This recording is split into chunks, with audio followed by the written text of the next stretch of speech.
ನಡಿಗೆ ಉತ್ತಮ ಬದುಕಿನ ಕಡಿಗೆ ಎಂಬ ಘೋಷಣೆ ಅಡಿ ಸಿಪಿಎಂ ಪಕ್ಷ ದಕ್ಷಿಣ ಕನ್ನಡ ಜಿಲ್ಲಾ ಸಮಿತಿ ಒಂದು ದೊಡ್ಡ ಚಳುವಳಿಯನ್ನ ಇದೇ ಬರುವ ಡಿಸೆಂಬರ್ 8ರಂದು ನಮ್ಮ ಮಂಗಳೂರಿನ ನಗರದ ಹೃದಯ ಭಾಗದಲ್ಲಿ ಹಮ್ಮಿಕೊಂಡಿರೋದು ನಮಗೆಲ್ಲ ಗೊತ್ತಿದೆ. ಈ ಒಂದು ಹೋರಾಟಕ್ಕೆ ಡಿವೈಎಫ್ಐ ಕೂಡ ಯುವಜನ ಸಂಘಟನೆ ಹೋರಾಟಕ್ಕೆ ಬೆಂಬಲವನ್ನ ವ್ಯಕ್ತಪಡಿಸುತ್ತೆ ಮತ್ತು ನಮ್ಮ ಯುವ ಜನರು ದೊಡ್ಡ ರೀತಿಯಲ್ಲಿ ಈ ಒಂದು ಹೋರಾಟದ ಜೊತೆ ಭಾಗವಹಿಸಬೇಕೆಂಬ ವಿನಂತಿಯನ್ನು ಕೂಡ ಈ ಸಂದರ್ಭದಲ್ಲಿ ಮಾಡ್ಲಿಕ್ಕೆ ಯುವ ಜನರಲ್ಲಿ ವಿನಂತಿಸ್ತಾ ಇದ್ದೇನೆ. ಬಹಳ ಯುವ ಜನರ ಪ್ರಶ್ನೆ ಕೂಡ ಇದರಲ್ಲಿ ಎತ್ತಿರುವಂತದ್ದು ಸಿಪಿಎಂ ಪಕ್ಷ ಅಭಿನಂದನಾರ್ಹ. ಯಾಕೆಂದ್ರೆ ಯುವ ಜನರು ಬಹಳ ಅಗಾಧವಾದ ಸಮಸ್ಯೆಗಳನ್ನ ಮತ್ತು ತೀವ್ರ ರೀತಿಯ ಸಮಸ್ಯೆಗೊಳಗಾಗ್ತಾ ಇದ್ದಾರೆ. ಅದರಲ್ಲೂ ಕೂಡ ನಿರುದ್ಯೋಗ ಅನ್ನುವ ಪೆಡಂಭೂತ ಇವತ್ತು ಪ್ರತಿಯೊಂದು ಹಳ್ಳಿಯ ಯುವ ಜನರು ಕೂಡ ಕಾಡ್ತಾ ಇದೆ. ಅದಕ್ಕೆ ನಮ್ಮ ದಕ್ಷಿಣ ಕನ್ನಡ ಜಿಲ್ಲೆ ಯುವ ಜನರು ಕೂಡ ಹೊರತಾಗಿಲ್ಲ. ಯಾಕೆಂದ್ರೆ ನಮ್ಮ ದಕ್ಷಿಣ ಕನ್ನಡ ಜಿಲ್ಲೆಯಲ್ಲಿ ಇವತ್ತು ಅಭಿವೃದ್ಧಿಗೊಳ್ತಾ ಇದೆ ಅನ್ನೋದನ್ನ ಸರ್ಕಾರ ಹೇಳ್ತಾ ಇದೆ ಮತ್ತು ಇಲ್ಲಿಯ ಆಳುವ ಸರ್ಕಾರ ಮತ್ತು ಇಲ್ಲಿಯ ಜನಪ್ರತಿನಿಧಿಗಳು ಹೇಳ್ತಾ ಇದ್ರು ಕೂಡ. ಆದ್ರೆ ಇಲ್ಲಿ ಆಗ್ತಾ ಇರೋದು ಅಸಮಾನ ರೀತಿಯ ಅಭಿವೃದ್ಧಿ. ಇಲ್ಲಿಯ ಯುವ ಜನರಿಗೆ ಅಥವಾ ಇಲ್ಲಿಯ ಅಭಿವೃದ್ಧಿಯಲ್ಲಿ ಇಲ್ಲಿಯ ಯುವ ಜನರಿಗೆ ಒಳ್ಳೆ ಒಂದು ಏನು ಅವಕಾಶ ಸಿಗ್ತಾ ಇಲ್ಲ ಮತ್ತು ಉದ್ಯೋಗಗಳು ಕೂಡ ಸಿಗ್ತಾ ಇಲ್ಲ. ಇಲ್ಲಿಯ ಯುವ ಜನರು ಇವತ್ತು ಶಿಕ್ಷಣವನ್ನ ಪಡೀತಾರೆ. ದಕ್ಷಿಣ ಕನ್ನಡ ಜಿಲ್ಲೆಯಲ್ಲಿ ಇರುವಂತಹ ಶಾಲಾ ಕಾಲೇಜುಗಳನ್ನ ಪ್ರತಿ ವರ್ಷ ಲಕ್ಷಕ್ಕಿಂತಲೂ ಮಿಕ್ಕಿ ವಿದ್ಯಾರ್ಥಿಗಳು ತಮ್ಮ ಬದುಕನ್ನ ರೂಪಿಸ್ಲಿಕ್ಕೋಸ್ಕರ ಸರ್ಟಿಫಿಕೇಟ್ ಪಡೆದು ಹೊರಬಂದು ಇಲ್ಲಿ ಯಾವುದೇ ರೀತಿಯ ಉದ್ಯೋಗವನ್ನ ಪಡೆಯದೆ ಇವತ್ತು ಉದ್ಯೋಗ ಅರಸ್ಕೊಂಡು ಬೇರೆ ಬೇರೆ ಹೊರ ರಾಜ್ಯಗಳಿಗೆ ಅಥವಾ ಹೊರ ದೇಶಗಳಿಗೆ ವಲಸೆ ಹೋಗುವಂತ ಅಥವಾ ಗುಳೆ ಹೋಗುವಂತ ಒಂದು ಅನಿವಾರ್ಯ ಪರಿಸ್ಥಿತಿ ಸೃಷ್ಟಿಯಾಗಿದೆ. ಹಾಗಾದ್ರೆ ಇಂಥ ಒಂದು ಅನಿವಾರ್ಯ ಪರಿಸ್ಥಿತಿಯನ್ನ ಸೃಷ್ಟಿ ಮಾಡಿರೋದು ಯಾರು?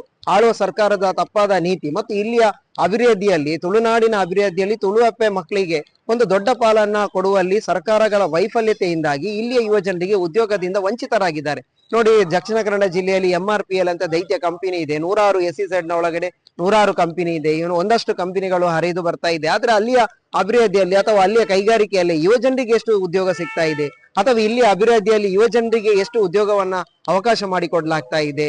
ಅದು ಯಾವುದೂ ಇಲ್ಲ. ನೋಡಿದ್ರೆ ಮತ್ತೆ ಅದೇ ಕಾಂಟ್ರಾಕ್ಟ್ ಅಡಿಯಲ್ಲಿ, ಗುತ್ತಿಗೆ ಅಡಿಯಲ್ಲಿ ಅಥವಾ ಡೈಲಿ ಲೇಬರ್ಸ್ ಅಡಿಯಲ್ಲಿ ಭದ್ರತೆ ಇಲ್ಲದ ಉದ್ಯೋಗವನ್ನ ಒದಗಿಸೋದು. ಅದನ್ನ ಈಗಿನ ಯುವ ಜನರು ನಾವು ಉದ್ಯೋಗವನ್ನ ಅಂತ ಹೇಳೋದಿಲ್ಲ. ಅದೊಂದು ರೀತಿಯ ಅಭದ್ರತೆಯ ಉದ್ಯೋಗ ಅಷ್ಟೇ.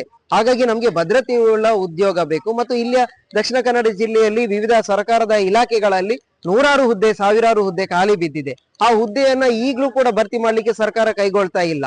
ಕರ್ನಾಟಕ ಒಟ್ಟು ಕರ್ನಾಟಕ ರಾಜ್ಯದಲ್ಲಿ ಸರ್ಕಾರದ ವಿವಿಧ ಇಲಾಖೆಗಳಲ್ಲಿ 2 ಲಕ್ಷಕ್ಕಿಂತಲೂ ಮಿಕ್ಕಿ ಸರ್ಕಾರದ ಖಾಲಿ ಹುದ್ದೆ ಭರ್ತಿ ಮಾಡ್ಲಿಕ್ಕೆ ಕ್ರಮ ಕೈಗೊಳ್ತಾ ಇಲ್ಲ.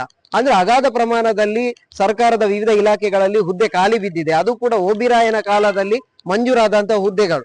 ಆದ್ರೆ ಆ ಹುದ್ದೆಗಳನ್ನ ಭರ್ತಿ ಮಾಡ್ಲಿಕ್ಕೆ ಕ್ರಮ ಇಲ್ಲ. ಅಂತ 1000 ಹುದ್ದೆಗಳು ದಕ್ಷಿಣ ಕನ್ನಡ ಜಿಲ್ಲೆಯಲ್ಲೂ ಕೂಡ ಖಾಲಿ ಬಿದ್ದಿದೆ. ಅಂತ ಹುದ್ದೆಗಳಿಗೆ ನಮ್ಮ ದಕ್ಷಿಣ ಕನ್ನಡ ಜಿಲ್ಲೆಯ ಯುವ ಜನರನ್ನ ನೇಮಕ ಮಾಡುವಂತ ಕೆಲಸ ಯಾವಾಗ ಮಾಡ್ತಾ ಇದ್ದಾರೆ? ಮಾಡ್ತಾನೆ ಇಲ್ಲ. ಅಂದ್ರೆ ಒಟ್ಟು ಇಲ್ಲಿಯ ಯುವ ಜನರನ್ನ ಕೇವಲ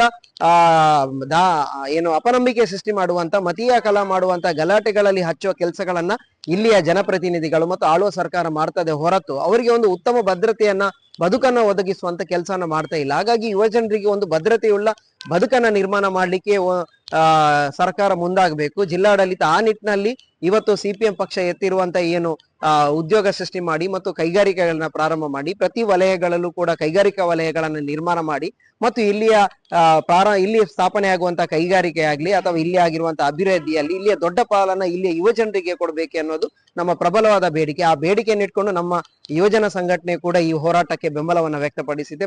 ನಾವು ಕೂಡ ದೊಡ್ಡ ಸಂಖ್ಯೆಯಲ್ಲಿ ಈ ಒಂದು ಹೋರಾಟದ ಜೊತೆ ಭಾಗವಹಿಸಬೇಕು ಅಂತ ಇಲ್ಲಿಯ ಜಿಲ್ಲೆಯ ಯುವ ಜನರಲ್ಲಿ ಕಳಕಳಿಯ ವಿನಂತಿಯನ್ನ ಮಾಡ್ತಾ ಇದ್ದೀವಿ.